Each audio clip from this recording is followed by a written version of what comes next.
माझ्या मागे जे लिहिलेलं आहे ते काही युवा म्हणजे हे पण जॅकेट माझ्या एका मित्राने मला दिलेलं आहे, जो माझ्या मतदारसंघाचा नाही, पण त्याचं असं म्हणणं आलं की जे मुद्दे तुम्ही रोजगाराचे MIDCचे मांडत आहेत ते फक्त तुमच्या मतदारसंघासाठी महत्त्वाचे नसून अख्ख्या महाराष्ट्रासाठी महत्त्वाचे आहेत। म्हणून भेट म्हणून माझ्या त्या मित्राली मला हे जॅकेट दिलेलं आहे आणि मागच्या बाजूला लिहिलेला जो संदेश आहे तो मला असं वाटतं अतिशय महत्त्वाचा आहे। तो आहे देह विकासाचं ठेवूया, वेद भविष्याचं घेऊया, युवा शक्तीला संधी देऊया आणि फक्त मुद्द्याचं बोलूया।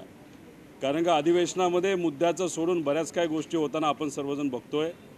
तसंच सरकार कुठंतरी कमी पडत असताना काही समाजामध्ये तेढ निर्माण करणारे जे लोक आहेत ते उगाचच खालच्या पातळीवर जाऊन थोर व्यक्तींवर बोलत आहेत।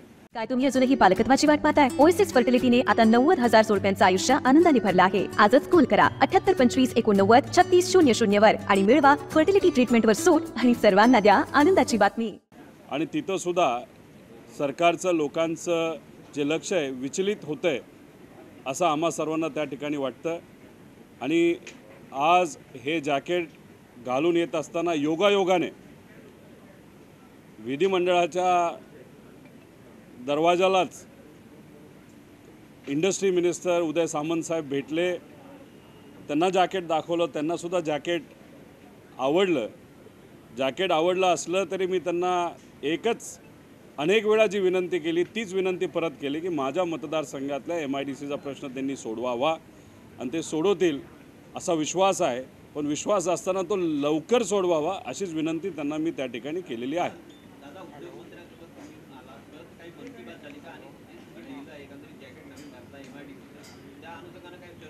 माझीच मनची बात झाली नाही।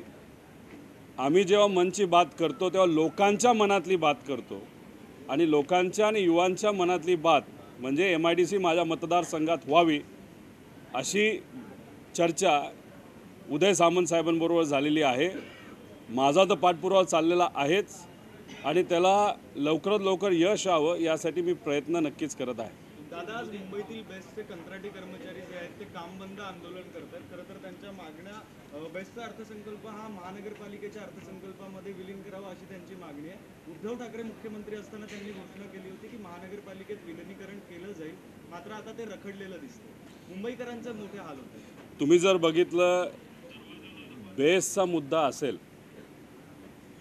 तसंच त्याच्याबरोबर आज महाराष्ट्र राज्यातली जी स्टेट ट्रान्सपोर्ट आहे त्याचाही मुद्दा रखडलेला आहे आणि कॉन्ट्रॅक्टवर काम करणारे जे कामगार आहेत जे कुठले असतील ते सातत्याने आम्हाला भेटतात।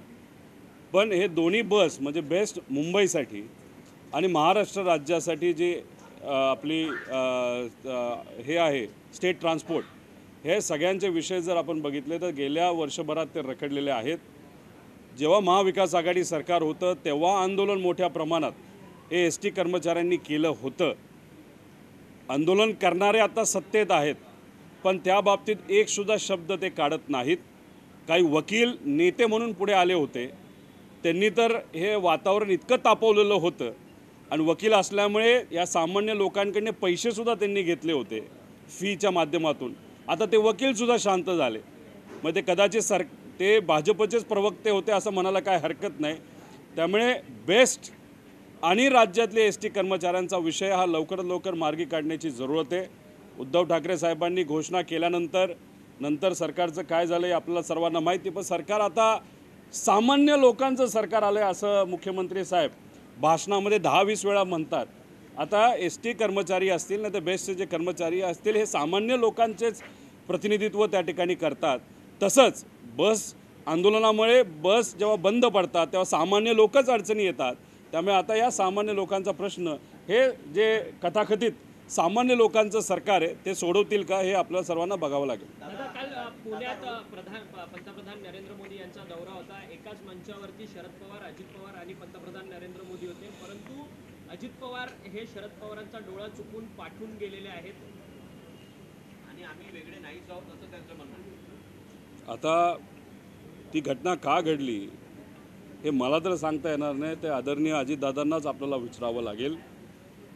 आणि व्यासपीठावर जी नावं तुम्ही घेतली त्या व्यासपीठावर अजून एक व्यक्ती होते, ते म्हणजे सुशील कुमार शिंदे साहेब. ते काँग्रेसचे प्रतिनिधित्व करतात.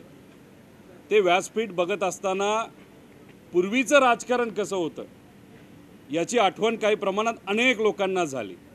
सामाजिक एखादा विषय असेल तर राजकारण बाजूला ठेवून एकत्र कसं यायचं हे त्या व्यासपीठाने दाखवून दिलं.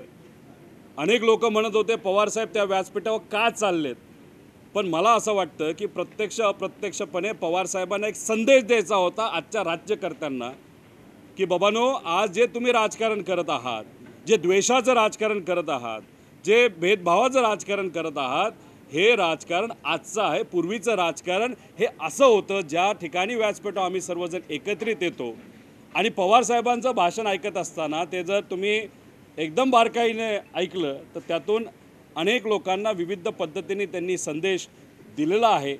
तो संदेश देत असताना मी सुद्धा ते भाषण फार बारकाईने ऐकत होतो. त्याच्यामध्ये पत्रकारांना काही प्रमाणात संदेश दिला आहे, राज्यकर्त्यांना पत्रकारांवर दबाव आणू नये असाही संदेश त्याच्यामध्ये दिलेला आहे. त्याच्याचबरोबर सामाजिक काम कसं असावं हे सुद्धा त्यांनी तिथं सांगितलेलं आहे. पण हे करत असताना मला असं वाटलं की पवारसाहेब एका विषयाचा उल्लेख करतील, ते म्हणजे लोकमान्य टिळकांनी एक जहाल आग्रलेख लिहिला होता त्यावेळेसच्या ब्रिटिश सरकारच्या विरोधात, जिथं सामान्य लोकांना दाबलं जात होतं, त्यांना अडचणीत आणलं जात होतं. त्यांनी एक लेख लिहिला होता आणि त्या लेखात असं लिहिलं होतं की ह्या सरकारचं म्हणजे त्यावेळेच्या सरकारचं म्हणजे ब्रिटिश काळातल्या सरकारचं अन्यायाला बघून डोकं ठिकाणावर आहे का याचा काल उल्लेख होईल का असं मला कुठंतरी वाटत होतं. पण तो काय उल्लेख झाला नाही. वेळेचा मर्यादा होता. पवारसाहेब 6च मिनटं बोलले.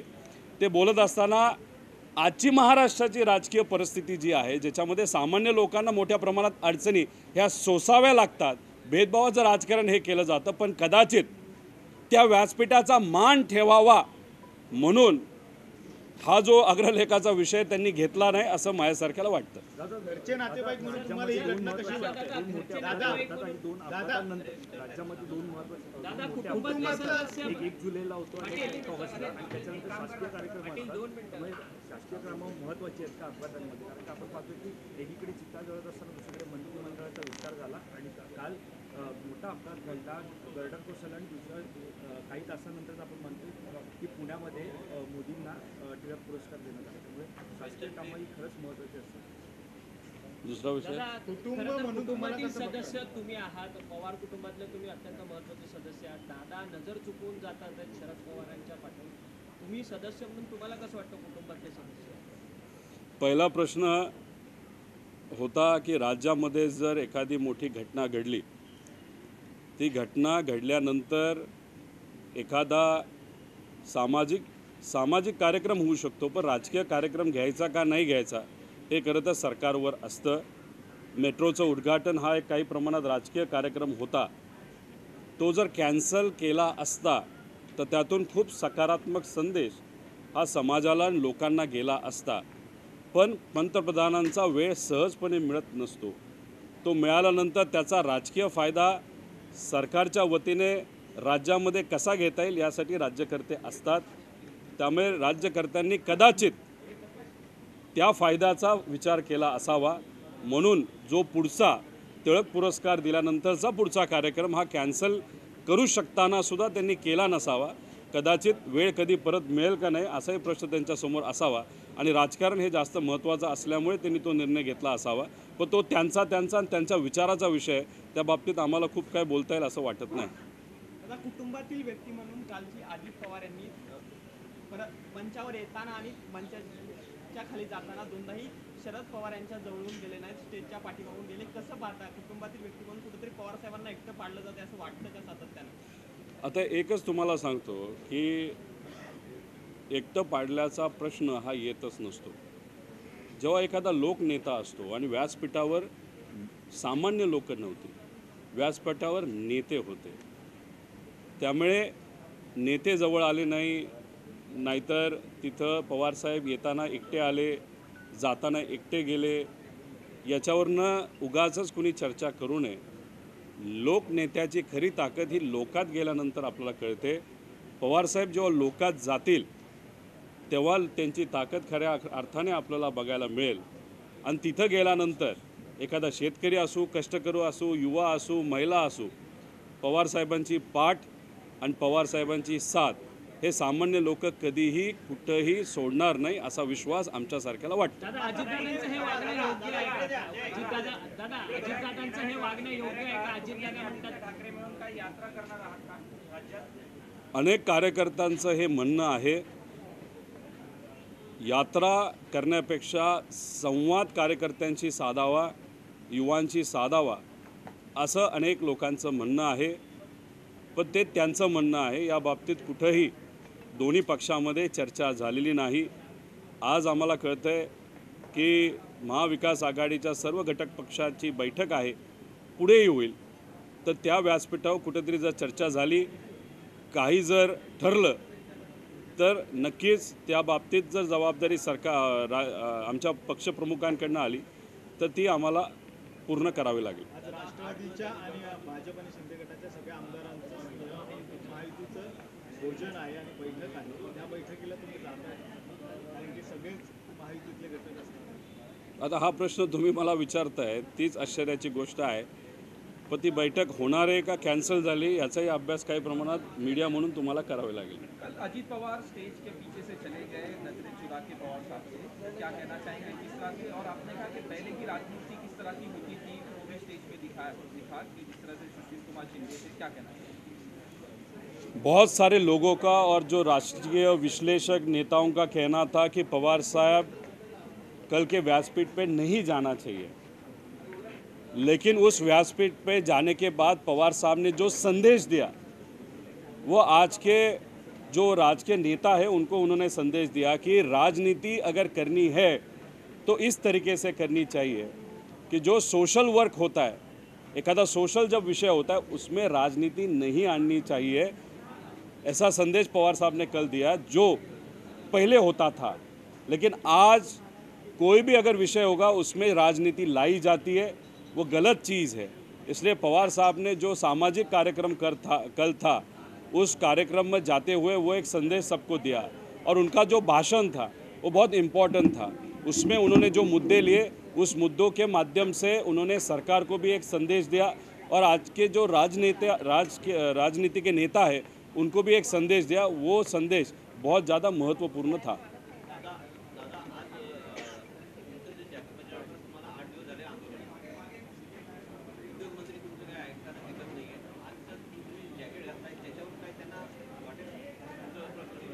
एका मित्राला दिलेलं जॅकेट आहे जे मी आज घातलं. मित्र माझ्या मतदारसंघातला नसून दुसऱ्या तालुक्याचा आहे. माझ्या MIDCचा विषय हा माझ्या तालुक्याचा न राहता अख्ख्या राज्याचा झाला आहे. ते बघून मला कुठंतरी समाधान वाटतंय. कारण युवकांचं म्हणणं आहे मुद्द्याचं बोला, उगाच हवेतल्या गोष्टी तुम्ही करू नका. आणि त्या दृष्टिकोनातून मी प्रयत्न करतच राहील. खरं तर जेव्हा आंदोलन माझ्या मतदारसंघामध्ये झालं त्याच्यामध्ये 25,200 मुलींनी आणि पालकांनी सह्या करून मंत्री महोदयांना त्या पाठवल्या. मी काल त्याचं स्टेटस घेत होतो तर 87,000 लोकांनी आत्तापर्यंत सह्या केलेल्या आहेत. उद्यापर्यंत 1 लाखचा टप्पा हा पार केला जाईल आणि 1 लाखचा टप्पा पार केल्यानंतर 25,000 मी दिलेल्या आहेत सह्या. राहिलेल्या 75,000 सह्या उद्या संध्याकाळी नाही तर परवा सकाळी मी घेऊन येईल, त्यासुद्धा मी त्यांना देईल.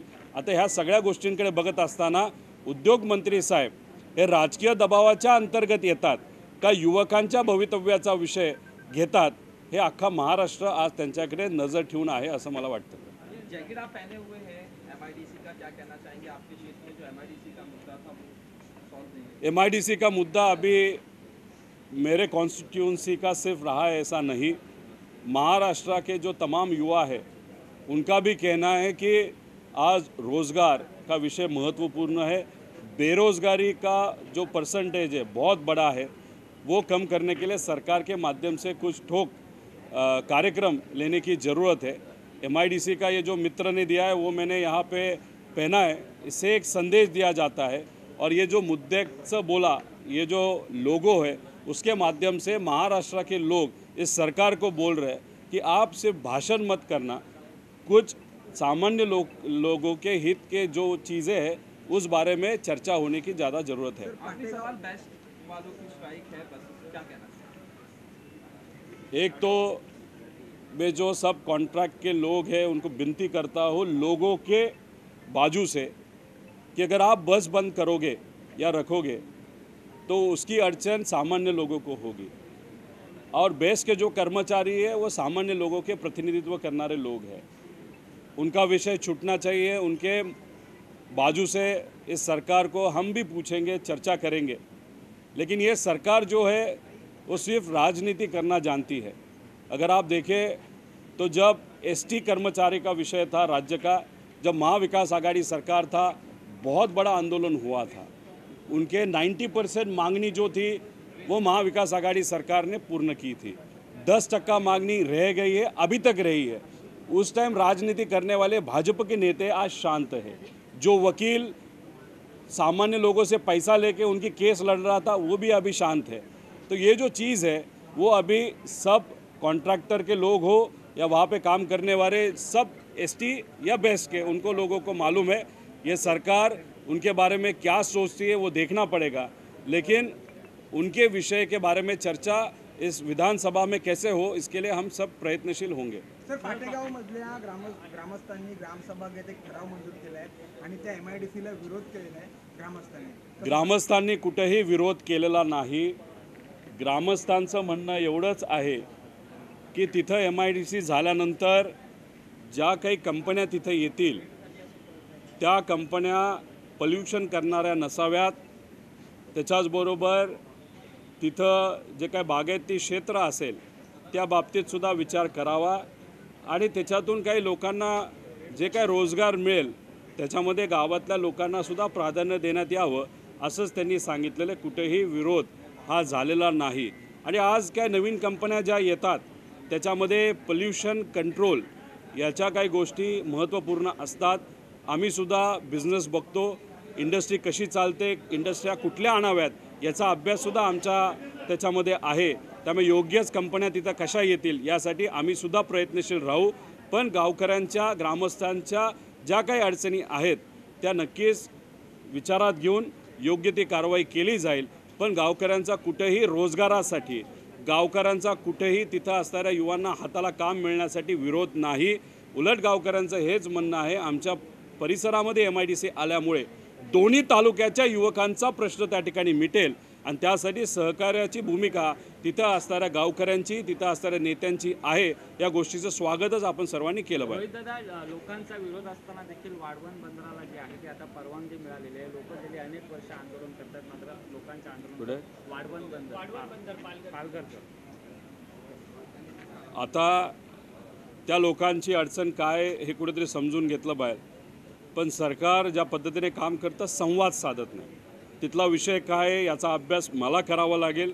पण विषय एवढाच आहे की तिथं असणाऱ्या ग्रामस्थांना सुद्धा तुम्ही विश्वासात घ्या, विश्वासात घेऊन कुठेतरी काम करण्याची जरूरत आहे। पण तुम्ही जर बघितलं जेव्हा इथं भाजपचं सरकार होतं, मी राजकीय स्टेटमेंट करत नाही, पण गडचिरोलीला आज जे काय पूर परिस्थिती येते त्याचं मुख्य कारण आहे तेलंगणामध्ये झालेला एक मोठा बंधारा। आता तिथं झालेला जो डॅम आहे त्याबद्दलची NOC राज्य सरकारकडनं घेतली नव्हती। मग राज्य सरकारने त्या बाबतीत का लक्ष दिलं नाही आणि तिथे NOC न घेतल्यामुळे तिथं जो मोठा डॅम हा तेलंगणामध्ये झालेला आहे त्याचं बॅकवॉटर हे कुठेतरी गडचिरोलीमध्ये घुसतं आणि तिथे असणाऱ्या सामान्य शेतकऱ्यांना मोठ्या प्रमाणात अडचणी या येतात। आता त्याबाबत तर चर्चा झालेली नाही। आता योगायोगाने राष्ट्रवादीचे तिथले जे आमदार आहेत ते आता मंत्री झालेले आहेत। त्या मंत्र्यांनी तरी तिथे असणाऱ्या सामान्य लोकांचा प्रश्न या सरकारकडे मांडावा। आणि तुम्ही तेलंगणाचं सरकार जे बघितलं तर काही प्रमाणात अप्रत्यक्षपणे BJP बरोबर आहे अशी एक जाणीव आपल्या सर्वांना त्या ठिकाणी होते। त्यामुळे प्रत्यक्षपणे जर BJPची बाजू मांडणारं ते सरकार असेल तर आता इथं तर BJPचं सरकार आहे, केंद्रात BJPचं सरकार आहे, तर हे राज्याचं ट्रिपल इंजिन सरकार, तेलंगणाचं सिंगल इंजिन सरकार आणि वरचं मोठं इंजिन सरकार मिळून जो गडचिरोलीच्या शेतकऱ्यांचा प्रश्न आहे तर लवकरात लवकर मार्गी लावावा अशी विनंती त्या ठिकाणी मी करतो।